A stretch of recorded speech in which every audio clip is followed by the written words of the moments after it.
নমস্কার, Assam prime network থেকে আমি ইন্দ্রাণী আপনাদের স্বাগত জানাচ্ছি। বিশুদ্ধ পানীয় জলের তীব্র হাহাকার ধলছড়ায়। বিনায়ক খলিল মুর্দাবাদ ধ্বনিতে উত্তাল কাটিগড়ার ধলছড়া এলাকা। জল চাই জল দাও স্লোগানে মুখরিত গোটা এলাকা। বিশুদ্ধ পানীয় জলের তীব্র হাহাকার দেখা দিয়েছে কাছাড়ের বিভিন্ন এলাকায়, বিশেষ করে কাটিগড়া ও বরখলায় এর বিশেষ প্রভাব পড়েছে। গ্রাম অঞ্চলে কোটি কোটি টাকার পানীয় জল প্রকল্প থাকা সত্ত্বেও ভাগ্য জুটছে না বিশুদ্ধ পানীয় জল। বর্ষাকাল যেমন তেমন শুকনোর মরশুমে খাল বিল নদী নালার জল শুকিয়ে যায়, আর এতেই একমাত্র উপায় থাকে হারাং নদীর জল। কিন্তু হারাং নদী থেকে অবৈধ উপায়ে বালি উত্তোলনের কারণে গোটা নদীর জল ঘোলা হয়ে যায়, আর এতেই গোটা এলাকায় বিশুদ্ধ পানীয় জলের তীব্র হাহাকার দেখা দিয়েছে। কাছাড়ে পূর্বতন বরখলা বর্তমান ডিলিমিটেশনে কাটিগড়া ধলছড়ার পঞ্চম, ষষ্ঠম এবং সপ্তম গ্রুপের শতাধিক পুরুষ মহিলারা হাতে হাতে কলসি নিয়ে আন্দোলনে ঝাঁপিয়ে পড়েন।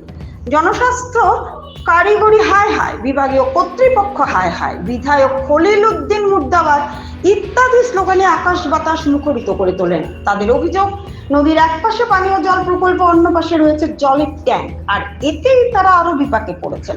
বিশুদ্ধ পানীয় জলের দাবি জানিয়ে বিভাগীয় কর্তৃপক্ষ সহ বিধায়ক খলিল উদ্দিনের দ্বারস্থ হলেও আজ পর্যন্ত কোনো সুরাহা হয়নি। তাদের অভিযোগ, শত শত পরিবারের মানুষ নদীর অপরিশোধিত জল পান করতে হচ্ছে।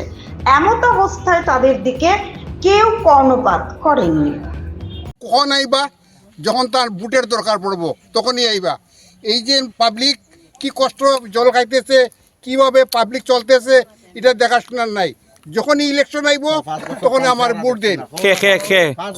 খলিলুদ্দিন লস্করের কথা কইতেছি। আজকে বিগত 2 বছর যাবৎ এই পানির ট্যাঙ্কি বসায় থুয়ে গেছে, ওইটাই দেখে সব পাবলিক চলতেছে। যে জল মানুষে মুখে লইব না ওই জল পাবলিকে খাইতেছে। গ্রামের প্রত্যেকটা পাবলিকের কেউ ক্যান্সার বেমারি আছে, কেউ হার্টের প্রবলেম আছে, কিন্তু জলের থেকে সব কিছু হইতেছে। জল জীবন মিশনের কোনো সুযোগ সুবিধা আমরা পাইতেছি না। ওইটা মানুষ অসুস্থ, ওইটা 1 কিলোমিটার 1.5 কিলোমিটার থাকি অন্য এরিয়া থাকি অন্য গ্রামে তাই গিয়ে জল আনতে লাগে, আনিয়া খাইতে লাগে। তো আমরা সরকারও আছে ওটাও অনুরোধ আমু যেন অতি সত্তর আমরা জল দেওয়া হোক, এটা ব্যবস্থা করা হোক।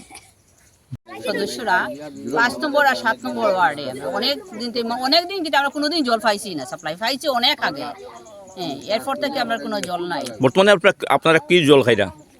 তো মানে এমনি পুকুরের নোংরা জল খাই, আর নদীর নোংরা জল বালু তোলা হয়, নদীতে জল আনা যায় না, মানে এইসব নোংরা জল খাই। আর বর্তমানে বৃষ্টির সময় পুকুরে টুকটাক জল থাকে, কিন্তু শুকনো সময় এলে তো পুকুরেও তার জল থাকে না।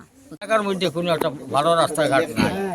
একটা রুগী যে আজকে জল খাইয়া যদি আজকে এই অবস্থায় ডায়রিয়া হয়, তাহলে এগুলো নিয়ে যে আমরা হসপিটালে যাইমু, এমন কোনো ভালো রাস্তা পর্যন্ত নাই আমরা এই গ্রামটার মধ্যে। আমরা কী অবস্থায় আছি ওটাও আমি আপনার কাছে অনুরোধ যে আপনারা একবার এই এরিয়াটা আইয়া মানে আপনারা সচক্ষে দেখিয়া আমরা কতটুকু দুঃখ দিন যাপন করতেছি, এইটুকুই আমি আপনার কাছে অনুরোধ করলাম। যদি এর আগে আমরা কোনো জলের রাস্তার ব্যবস্থা না হয়, এই 300 পরিবার আমরা বন্ধ করিয়া রাখবো। আমরা বুট সেন্টার বন্ধ করিয়া রাখবো। আমরা বুটের কোনো দরকার নাই। বুট নিবার সময় সব আইলা, আর এরপরে আমরা খবর নাই।